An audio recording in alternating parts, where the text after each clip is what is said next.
नमस्कार, आप देख रहे हैं 24 न्यूज में हूं आपके साथ पूर्णिमा। बुलेटिन में सबसे पहले बात करेंगे महाराष्ट्र की सियासत में निकाय चुनाव को लेकर जारी घमासान की।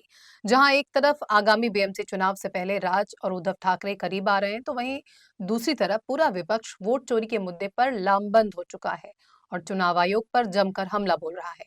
बीते दिनों महाराष्ट्र में तमाम सियासी दलों के नेताओं ने चुनाव आयोग के अधिकारियों से मुलाकात की और वोटिंग को लेकर कमियां गिनाई। राज और उद्धव ठाकरे ने तो साफ तौर पर कहा कि जब तक गड़बड़ियों को दूर न कर लिया जाए तब तक निकाय चुनाव न कराए जाएं। वहीं इन सब के बीच अब कांग्रेस में घमासान मचा हुआ है, जिसका कारण है संजय राउत का एक पत्र। दरअसल उद्धव गुट के सांसद संजय राउत ने कांग्रेस के आला कमान को पत्र लिखकर राज ठाकरे को महाविकास अघाड़ी में शामिल किए जाने की बात कही है, लेकिन कांग्रेस के कुछ नेता इसका विरोध कर रहे हैं।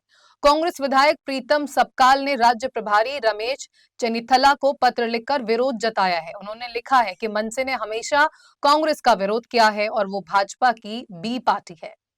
वहीं कांग्रेस के वरिष्ठ नेता भाई जगताप ने कहा कि ये राउत की निजी राय हो सकती है, पार्टी इस पर विचार नहीं कर रही। हमने आज तक मनसे से कोई बातचीत नहीं की। वहीं महाराष्ट्र कांग्रेस अध्यक्ष हर्षवर्धन सपकाल का कहना है कि महाविकास अघाड़ी में मनसे के शामिल होने पर कोई प्रश्न ही नहीं उठता, क्योंकि मनसे की ओर से ऐसा कोई प्रस्ताव नहीं आया है, इसलिए इस बारे में बात करने का कोई मतलब ही नहीं। मनसे के महाविकास अघाड़ी में शामिल होने पर प्रदेश अध्यक्ष सपकाल ने कहा कि एमवीए के प्रतिनिधि मंडल में राज ठाकरे की मनसे शामिल हुई, इसका मतलब ये नहीं कि वो एमवीए का हिस्सा है। मनसे के एमवीए में शामिल होने का कोई मसला ही नहीं है, क्योंकि ऐसी कोई चर्चा नहीं हुई। अगर इंडिया गठबंधन में किसी नए दल को शामिल करना हो तो इसका निर्णय इंडिया गठबंधन के घटक दल मिलकर करेंगे। दरअसल मनसे के गठबंधन में शामिल होने पर कांग्रेस संकोच इसलिए कर रही है क्योंकि वो उत्तर भारतीयों को कोई गलत संदेश नहीं देना चाहती। दरअसल जिस तरीके से राज ठाकरे की पार्टी का उत्तर भारतीयों को लेकर रवैया रहा है और हाल ही के दिनों में उत्तर भारतीयों के साथ की गई मारपीट की घटना भी इसका एक बड़ा कारण है।